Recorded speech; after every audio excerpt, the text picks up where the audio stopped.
Estamos retornando com o programa Velha Nova Friburgo. Nosso convidado hoje é o arquiteto Sérgio Seixas. Eu estava falando com ele aqui porque ele falou tanto. Eu ia falar do Farinha Filho, que foi assim, um grande arquiteto, né, aqui em Friburgo. Ele planejou, inclusive ele participou da execução da Praça Getúlio Vargas, ele participou da execução da Praça do Suspiro, quando era cheia de pontes, da Praça Paissandu. Ele fez o projeto do prédio da prefeitura, que nunca foi executado. Eu ia falar dele, mas você já esclareceu, você já falou coisas bem interessantes sobre a questão da urbanização. Mas a gente ficou de falar nesse bloco sobre a questão da lei de uso do solo, que ele é mais importante que o plano diretor. Ainda bem que você não me chamou para falar lá de trás, que eu sou velho, mas também nem tanto. Aí ela vai me perguntar se eu trabalhei com Faria Filho. Vidal, que construiu a Cheia. Eu estava achando que ela ia me perguntar se eu trabalhei com Faria Filho. Não trabalhei. Faria Filho é final de século XIX. Não trabalhei. Não, mas vamos lá para mais moderno e coisas atuais, né? Uhum. Em Friburgo, como eu disse ainda agora, havia aquela coisa de você é amigo da política tal, pode tudo. Coisas que... Aí foram... Bem, para começar, existia um código de obras de 43, que eu acho que é excelente. Excelente. Foi o ponto de partida. Que se não tivessem mexido, se não tivessem deturpado o código de 43, com aquele avanço... aqui avança um pouquinho, ali dá um jeitinho. Friburgo seria muito melhor do que é em termos de Constituição. Seria o ideal em termos de condições. Mas... os amigos foram mexendo ao longo do tempo. Quando chegou em 1969, bem, antes, uns 5 anos antes, já havia um arremedo de criar uma associação.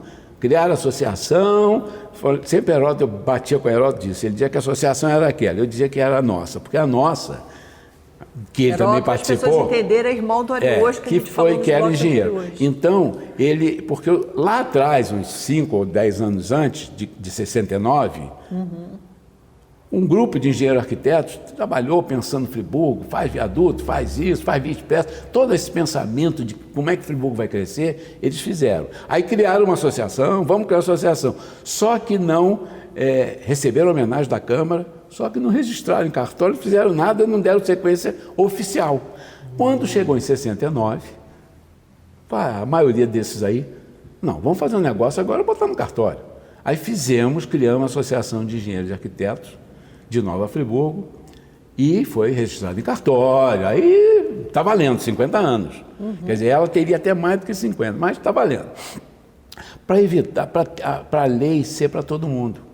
Para o amigo e para o não amigo. Isso. E também para segurar. Aí o pessoal diz, tem que botar uma porta lá em Muri.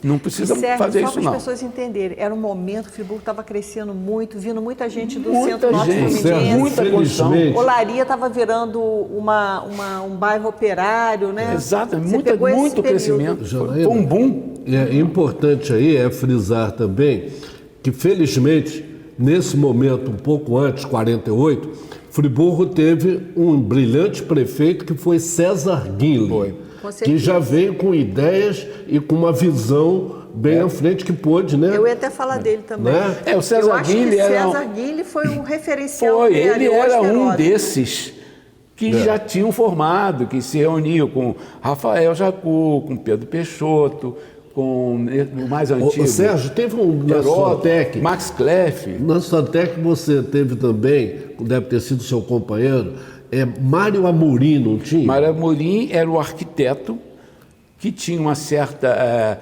participação, mas ele funcionava no Rio. No Rio, né? Esses prédios todos aqui, que eu construí com a Sotec, todos tinham o projeto do Mário Amorim. Mário Amorim, né? Você falou o Max Kleff, é o filho do Emil Kleff, que era dos executivos da IPU, da né? IPU. Ele também participava da administração da cidade?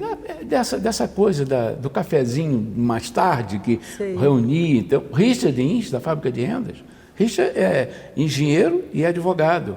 Então, não que ele ficasse tomando cafezinho, que era outro esquema, mas para participar das coisas... E eram os grandes empresários da cidade, né? Aí entra também uma influência do Rotary Club. Max Kleff era um gentleman e uma pessoa de um valor imenso, assim como o Dr. Richard Innes, esse grupo todo. Entrevistamos a filha dele aqui, exatamente, no o Elias Jabbour, Elias Yunes, essas pessoas, elas sempre foram muito ligadas ao Heródoto.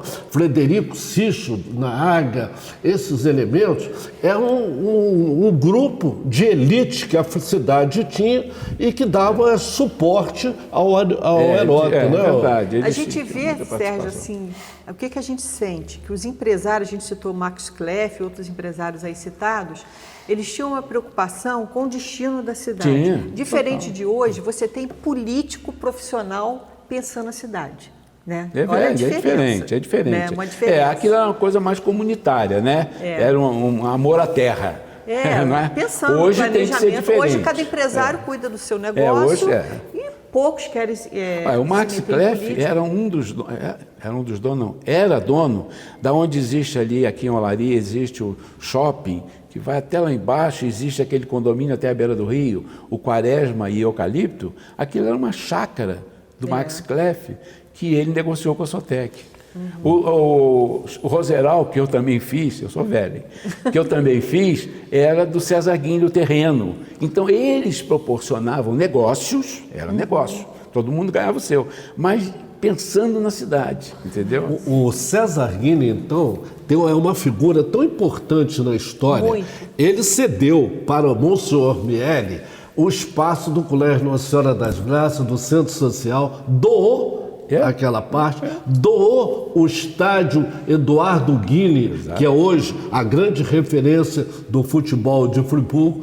Aqui, ele, no momento em que você, Janaína, abordou, a Friburgo crescia com as indústrias, e aí ele cede esse espaço das casas aqui populares, né? A construção desse espaço aqui na Olaria, das casas populares, tão importante na nossa história. A própria negociação que ele fez da venda da casa dele, que é o Country Club, né? Dele vender aquela propriedade para o grupo do Country Club, liderado na época por o Antônio Rossoulier. Foi tão importante isso, né? E ele próprio foi um dos líderes para a construção da sede nova do Country Club. Eu me lembro porque eu participei da diretoria de Antônio Rossoulier e de Walter Cunha, quando da construção daquela belíssima sede, que é hoje um ponto de referência para os nossos eventos também, né? Você falou Antônio Rossoulier, eu estou igual a político. Você falou Antônio Rossoulier, eu vou falar uma curiosidade dele. O Rossoulier, isso contavam lá depois, que quando eu andei fazendo umas coisas para o Alcar lá no clube, o pessoal mais antigo dizia o seguinte: ele saía do parque aquático para ir no jardim lá na frente e tal. Quando ele voltava, mostrava a carteirinha. Ele era o presidente do clube, ele mostrava a carteirinha. Aí o pessoal dizia: mas o senhor é o presidente? Não, no verão, se eu não fizer isso, o que vem atrás, que quase não fica em Friburgo, vai ter que ir. Ele não tem que mostrar? Eu tenho que mostrar. Então o pessoal falava isso. Uma vez eu fui fazer isso, tá igual o Rossoulier aqui no clube. Sérgio, você está lembrando, aí dentro disso aí que você está falando, né, da carteirinha, certa vez o ministro Gama Filho veio a Friburgo, ele era sócio do Country. Aí ele se dirigiu ao parque aquático do Country, quando chegou na portaria do parque aquático, o porteiro exigiu dele a carteirinha. É isso aí. Ele falou assim, ele, em vez de falar, eu sou o ministro Gama Filho, ele falou, não, minutinho. A secretaria nessa época era no Casarão. Ele então saiu da portaria, foi ali no Casarão, o Henrique Cordeiro era da secretaria, atendeu o ministro, certo? Na época, atendeu e ele falou, deu a carteirinha, ele chegou lá e elogiou o porteiro. Não é porque eu sou ministro, certo? Esse Gama Filho, Janaína, ele morava lá em cima no teleférico, onde é aquele hotel... Mirador. Morar lá em cima. Mas isso era uma cultura que veio lá de trás do Rossoulier. Antigamente era... Mas voltando à lei de uso do solo. Dá tempo ainda? Não, a gente já está bem no finalzinho. Então, rapidinho. Bem, a associação participou da Lei de Uso do Solo. Foram 19 anos para se conseguir. Ela baliza, procura organizar Friburgo. Ela diz que na praça só pode construir até 30 com 2 pavimentos, as alturas. Abaixou o gabarito. Abaixou, que sim. Coisa feita, eu sempre digo, coisa feita por engenheiro e arquiteto e abaixa gabarito. Só em Friburgo mesmo, entendeu? Porque tem os prédios na Lógico. Chieta, Tinha os, não, uma tinha, visualização. mas tinha os mais altos, se reduziu uma série de coisas, exigência para recuar, exigência para você ter playground. Você pegando a lei do solo, uma coisa que foi colocada e que não deu, quer dizer, não foi avante, o grande problema de loteamento em Friburgo era vender no papel de pão. O cara mete uma faixa, não sei o quê, e vendia no papel de pão. No código na lei de uso do solo diz o seguinte: você, para comprar, tem que ver se existe ali uma placa com 30 metros quadrados, placa de obra com 30 metros quadrados, dizendo projeto tal, aprovado dia tal. Qual era a ideia da lei de uso do solo? Inibir que as pessoas comprassem aonde não tivesse aquilo. Ah, entendi. Mas não foi avante. É uma tá pena. certo. Sérgio, olha, foi um prazer conversar com você. Isso daí tem que ser igual episódio da Netflix. A gente marca um outro programa para a gente avançar um pouquinho, porque realmente é interessante. A gente entender um pouquinho o processo para a gente aqui, num programa de história, entender esse processo de crescimento e urbanização de Friburgo, tá? Foi muito bom conversar com você, mas a gente vai te convidar de novo, tá certo?